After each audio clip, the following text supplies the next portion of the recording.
உயர்கல்வி அமைச்சராக கில்லி சரத் அப்படின்னு ஒரு சொல்லி பார்த்தோம்னா, ஆ. கில்லி சரத்துங்கிறது உங்க விசுவாசத்தை காட்டலாம். உயர்கல்வித்துறை எப்படி நிர்வகிக்கணுங்கிறது அந்த சரத்துக்கு இருக்கணும். உதாரணம் சரத் மேல நான் தனிப்பட ஒரு டக்குன்னு பேர் ஞாபகம் வந்ததுனால சொல்றேன்.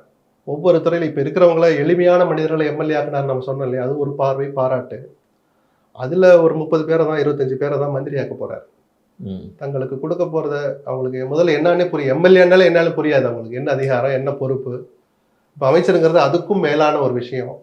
கொடுக்குற வாய்ப்பை உங்கள் மேல விஜய் வச்சிருக்கிற அந்த நம்பிக்கையை காப்பாத்துற மாதிரி அவங்களும் செயல்பட்டாதான் விஜயினுடைய இலக்குகளை அடைய முடியும், கனவுகளை நிறைவேற்ற முடியும், தமிழ்நாட்டு நலன்களை பாதுகாக்க முடியும். அந்த சுயநல அடிப்படையில இருந்து சொல்ற தமிழ்நாட்டு பிரஜையா உங்களுக்கு கொடுக்கப்பட போற பொறுப்புகளை உணர்ந்து செயல்படுங்க. கத்துக்கிட்டு நீங்களும் அதை ஓபிஎஸ் எல்லாம் முதல் முறையா எம்எல்ஏ, முதல் முறை அமைச்சர், முதலமைச்சர் ஃபர்ஸ்ட் எலெக்ஷன்லயே ஃபர்ஸ்ட் எலெக்ஷன் அவர் கத்துக்கிட்டார்ல.